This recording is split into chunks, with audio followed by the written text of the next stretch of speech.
So what are you guys doing?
I gotta do that shot. Hold on.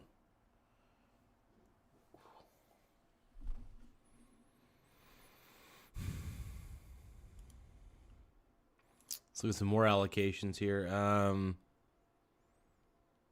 interesting one. This is a PIMCO one. I mean, let's see. 79% equities, 11% bonds, 10% real assets. I mean, equities, in my opinion, are a real asset, but I do understand where they're coming from, like with real assets. So 30 years to retirement, 20. This is an interesting way to look at it. So PIMCO's chart right here says, depending on the years to your retirement, if you're far away from retirement, just load it up with equities is what they're saying. 79% equities, 11% bonds, 10% real assets. That's interesting. And then if you're 20 years away from retirement, this is kind of a cool one. 71% equities, 19% bonds, 10% real assets. Nearing retirement, 20% real assets, 40% bonds, 40% equities. 10 years to retirement, 15% real assets, 28% bonds, and 57% equities. So here's the thing. Here's the thing. I don't believe in really even weighting my portfolio that much. I do try to expose myself heavily to stocks, obviously. So it's equities, basically. So when it comes to equities, my portfolio is stacked. I got a lot of REITs. I got a lot of, which have growing dividends, which is really nice.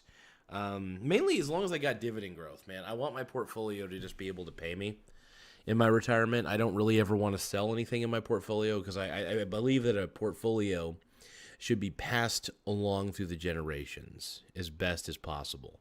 And if you don't, I think it's a little selfish if you don't pass along your portfolio to your kids. Sure, can they become trust fund kids? Absolutely. That is a sad reality to all this. But, and you know, one of the best ways to prevent them from being trust fund kids is just, I don't know, just, yeah, parent them well, you know? Make sure they understand that there is no value to the dollar.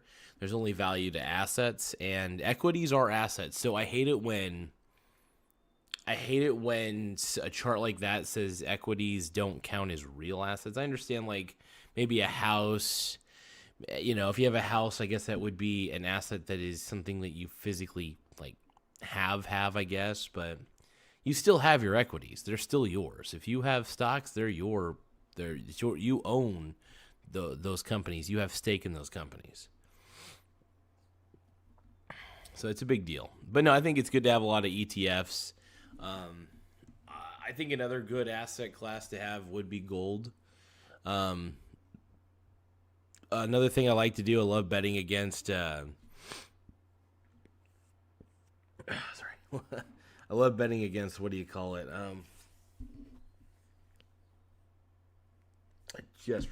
Bitcoin.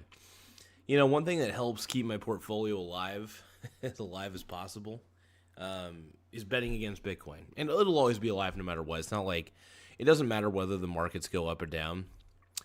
I'm always looking at my portfolio, and I don't really care what direction it goes. As long as I'm heavily diversified, that's all that matters to me. Stay diversified, and you're fine. Ultimately, that's my opinion. Not financial advice, obviously, but this is just the way I look at the world. Um, I had a bit of some real estate people people who do real estate disagree with me on this, but I prefer equities over real estate. And my reasoning for that is this. While you can lease out real estate, that's great. Having companies that are very, very productive and you being an owner in those companies, a shareholder, that matters.